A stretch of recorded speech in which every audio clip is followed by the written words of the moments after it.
Today I need to talk about something uncomfortable. I usually make content that is entertaining, relaxing, both hopefully, but I feel very compelled to speak out in order to add in my experience to countless others, in hopes that we can finally start getting some help. There is a lot of porn of me on the internet. That may surprise you, or it might not. I had no choice. My face has been digitally plastered countless times over other people's naked bodies to create sex content that I never consented to. Porn of myself I never created has been viewed, distributed, and sold. It has been used to threaten, humiliate, and attempt to grab power from myself. And my reality is not unique. Even among my peers, so many of us have had the same exact experience.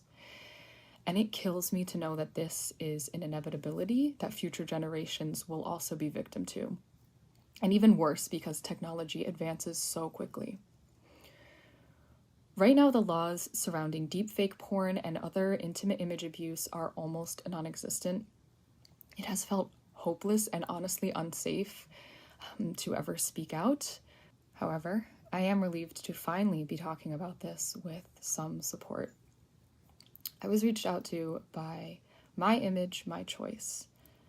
It's a group of very hardworking activists who are openly pushing for change and becoming a resource for the countless people who have been targeted and abused by others online. So I am finally looking into what I can do, especially because I received a very interesting message recently, and that's the other part of my story that I wanted to address. A lot of people wrongfully think that deepfake porn is a joke, or that because I post my face publicly, I deserve this, but it can happen to anyone. I was contacted by someone who thinks she has actually discovered the identity of a person who has created deepfakes of her.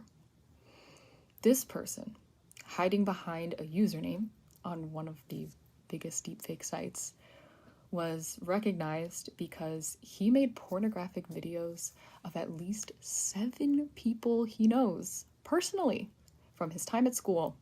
So not people in the public eye, but classmates.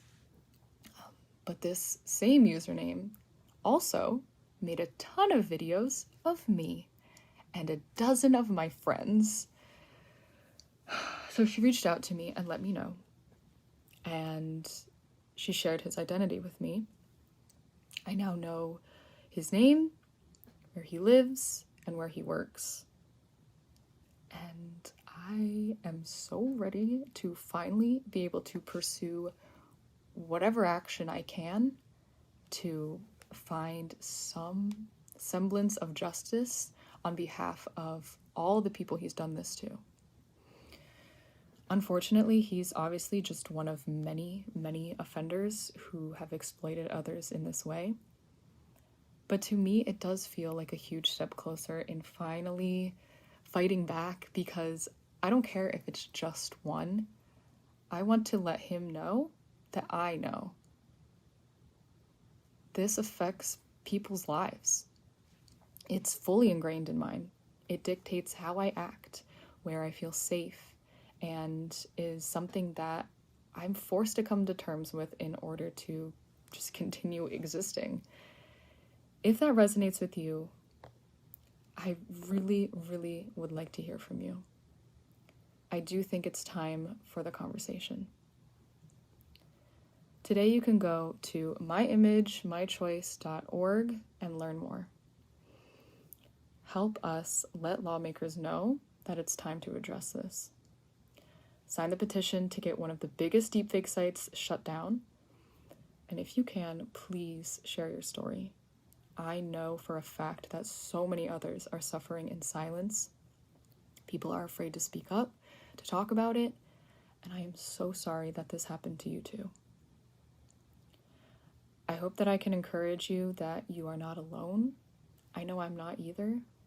And for those of you who are still watching, if you wouldn't want this to happen to yourself or someone you love, please help me speak out. Thank you so much.